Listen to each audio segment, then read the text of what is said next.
नमस्कार दोस्तों, दिव्य ज्ञान कथा चैनल में आपका हार्दिक अभिनंदन है। तो भक्तों, चौथे अध्याय में हमने जाना कि शिव पुराण के महात्म्य में से चंचुला ने शिव धाम की प्राप्ति की और पार्वती जी की सखी होने का सौभाग्य भी प्राप्त किया। सब कुछ मिलने के बाद अब चंचुला के मन में कौन सी इच्छा जागृत हुई, इसके बारे में हम आपको बताएंगे।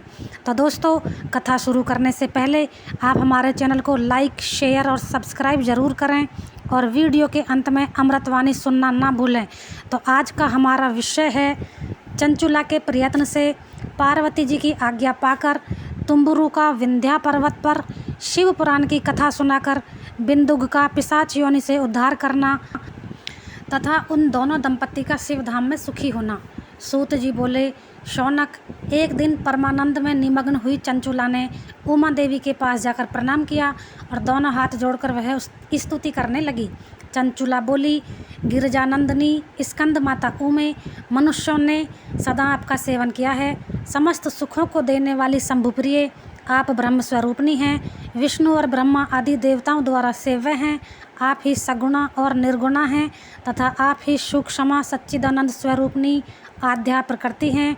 आप ही संसार की सृष्टि, पालन और संहार करने वाली हैं। तीनों गुणों का आश्रय भी आप ही हैं।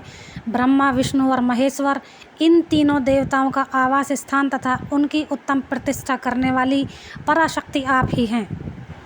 सूत जी कहते हैं, शौनक, जिसे सदगति प्राप्त हो चुकी थी वह चंचुला इस प्रकार महेश्वर पत्नी उमा की स्तुति करके सिर झुकाए चुप हो गई। उसके नेत्रों में प्रेम के अश्रु उमड़ आए थे। तब करुणा से भरी हुई शंकर प्रिया भक्त वत्सला पार्वती देवी ने चंचुला को संबोधित करके बड़े प्रेम से इस प्रकार कहा।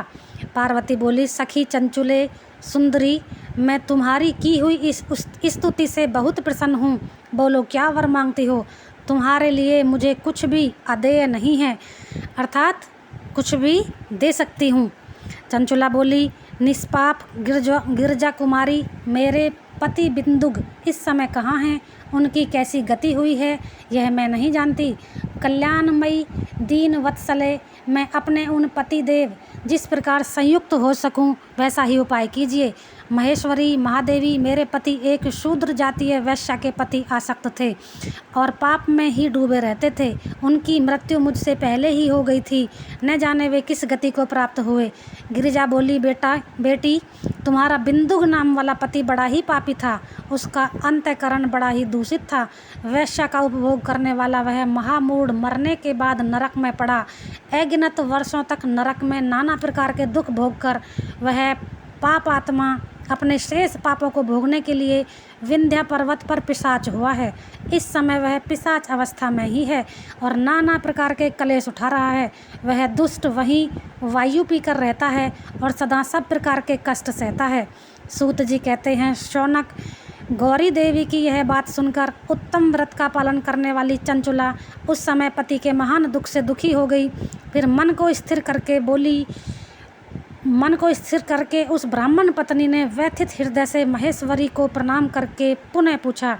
चंचुला बोली, महेश्वरी महादेवी, मुझ पर कृपा कीजिए और दूषित कर्म करने वाले मेरे उस दुष्ट पति का अब उद्धार कर दीजिए। देवी, कुत्सित बुद्धि वाले मेरे उस पापात्मा पति को किस उपाय से उत्तम गति प्राप्त हो सकती है, यह शीघ्र बताइए।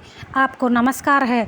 पार्वती ने कहा, तुम्हारा पति यदि शिव पुराण की पुण्यमयी उत्तम कथा सुने तो सारी दुर्गति को पार करके वह उत्तम गति का भागी हो सकता है।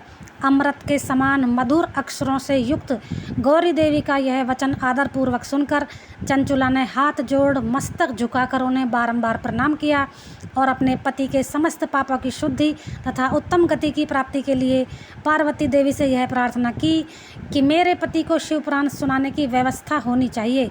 उस ब्राह्मण पत्नी के बारंबार प्रार्थना करने पर शिवप्रिया गौरी देवी को बड़ी दया आई।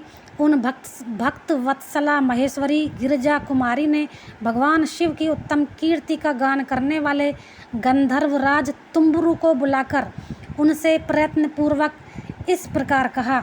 तो भक्तों, तुम्बुरु का नाम आया है तो हम तुम्बुरु का थोड़ा सा परिचय कराएंगे आपको।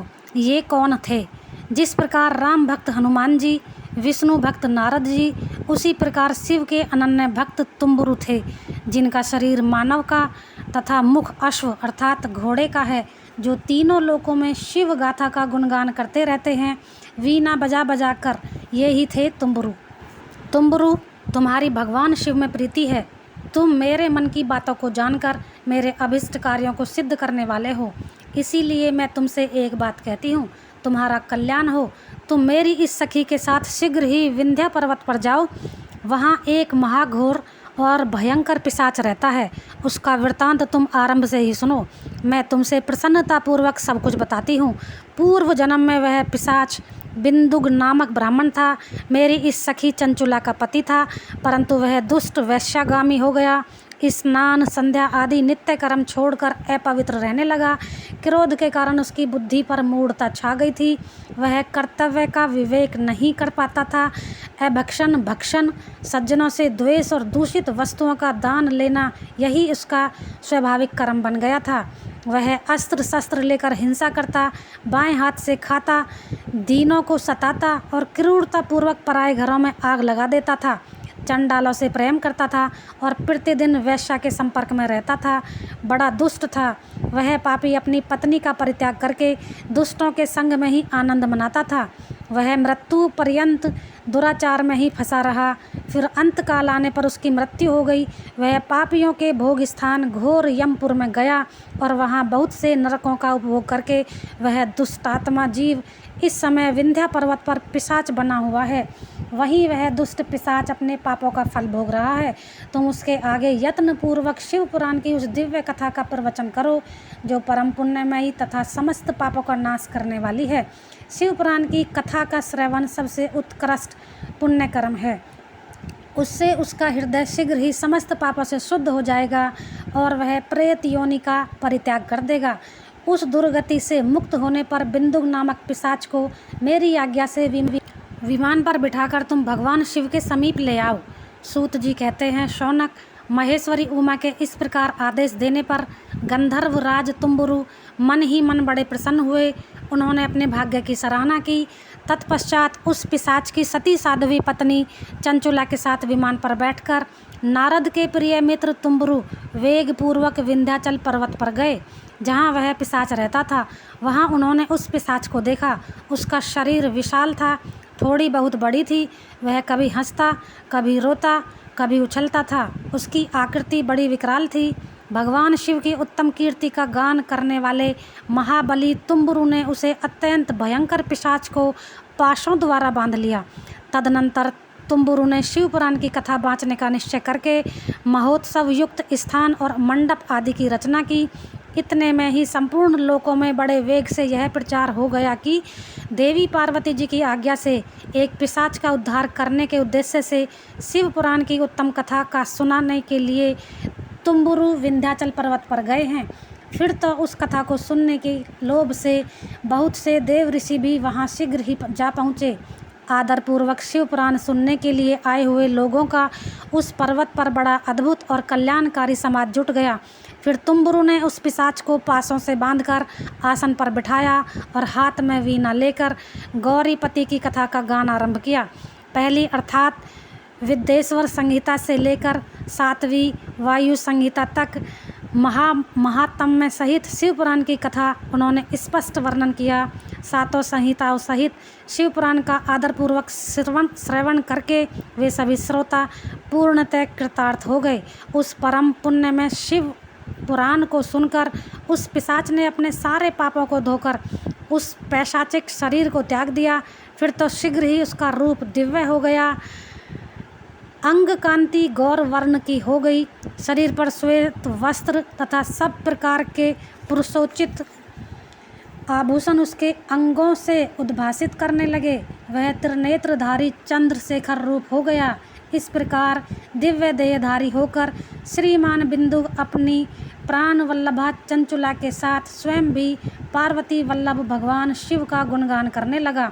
उसकी स्त्री को इस प्रकार दिव्य रूप से सुशोभित देख वे सभी देव ऋषि बड़े विस्मित हुए। उनका चित्त परमानंद से परिपूर्ण हो गया। भगवान महेश्वर का वह अद्भुत चरित्र सुनकर वे सभी श्रोता परम कृतार्थ होकर प्रेम पूर्वक श्री शिव का यशोगान करते हुए अपने अपने धाम को चले गए। दिव्य रूपधारी श्रीमान बिंदुक भी सुंदर विमान पर अपनी प्रियतमा के पास बैठकर सुखपूर्वक आकाश में स्थित हो बड़ी शोभा पाने लगा। तदनंतर महेश्वर के सुंदर एवं मनोहर गुणों का गान करता हुआ वह अपनी प्रियतमा तथा तुम्बरू के साथ शीघ्र ही शिव धाम में जा पहुंचा। वहां भगवान महेश्वर तथा पार्वती जी ने प्रसन्नतापूर्वक बिंदुक का बड़ा सत्कार किया और उसे अपना पार्षद बना लिया। उसकी पत्नी चंचुला पार्वती जी की सखी हो गई। उस घनीभूत ज्योति स्वरूप परमानंद में सनातन धाम में अविचल निवास पाकर वे दोनों दंपत्ति परम सुखी हो गए। इति श्री 5वां अध्याय।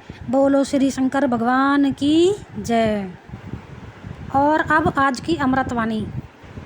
जब तक जीवन है तब तक सीखते रहो, क्योंकि अनुभव ही सर्वश्रेष्ठ शिक्षक है। तो दोस्तों, आज की वीडियो में इतना ही, और शिव पुराण महात्म्य सुनने के लिए जुड़े रहिए हमारे चैनल के साथ।